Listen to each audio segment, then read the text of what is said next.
Welcome to the second episode in a Legendarium series about England after 1066.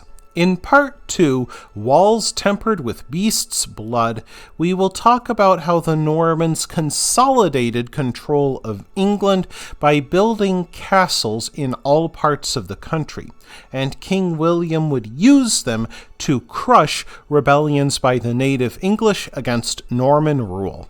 Castles became a key reason why the Norman conquest of England would be the final conquest of the country, as the Romans and the Saxons had both come before the Normans.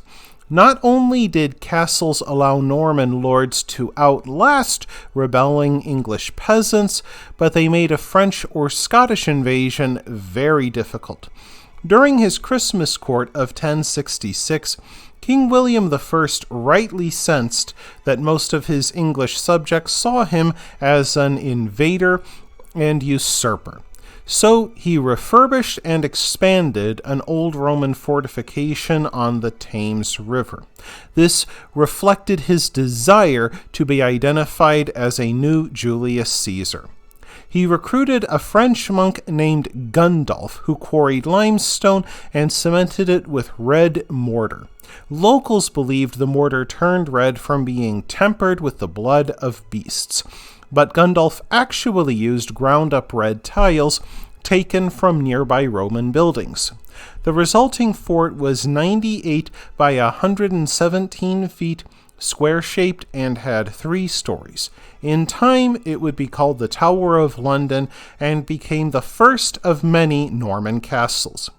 When Norman knights settled in an English shire, the English peasants would be dragooned into working on their new castle for the next 10 to 15 summers.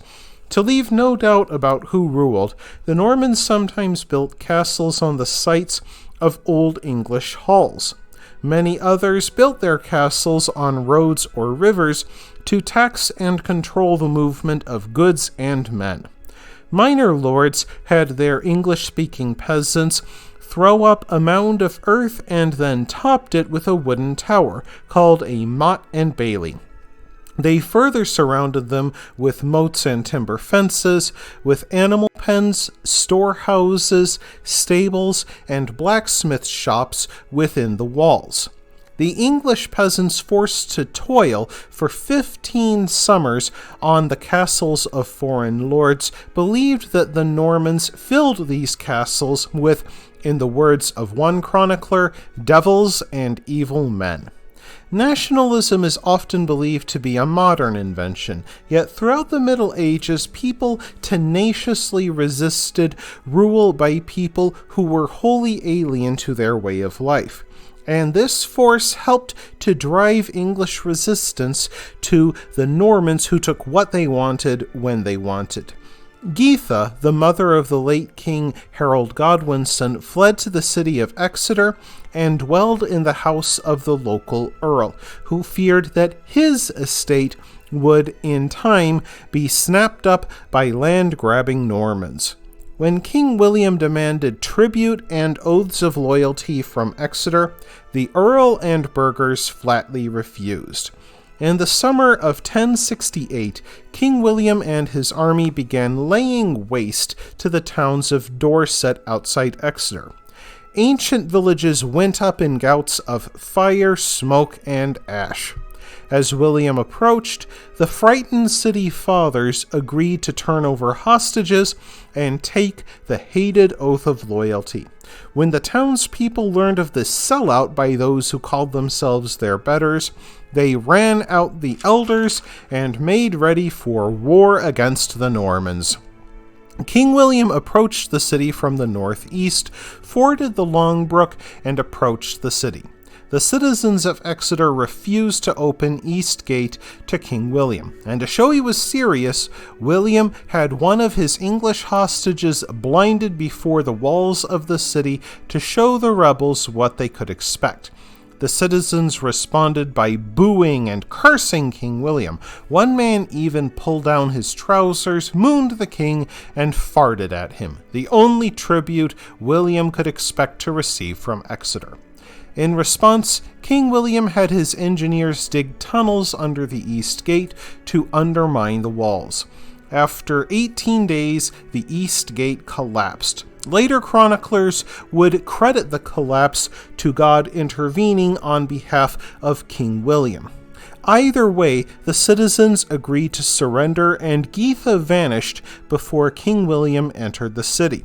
To punish the citizens, King William confiscated every house in town. Some English were thrown into the streets to make way for Norman officials. Others had to pay rent to Norman landlords on houses they owned days before. King William himself snatched 285 houses within the walls of Exeter.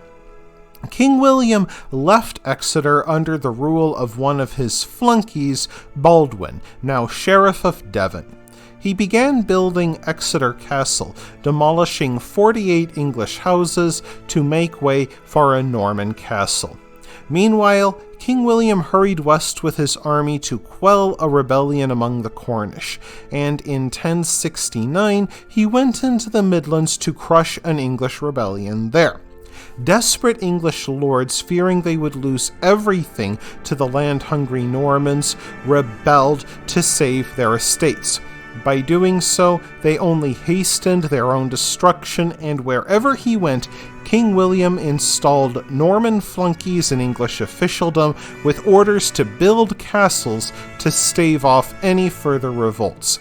Yet during the Midlands campaign of 1069, Edgar Aelfing, the last English king of England and now a hostage in the Norman court, escaped from King William's entourage and made his way to the court of King Malcolm III of Scotland. Life was about to get much more exciting for William the Conqueror.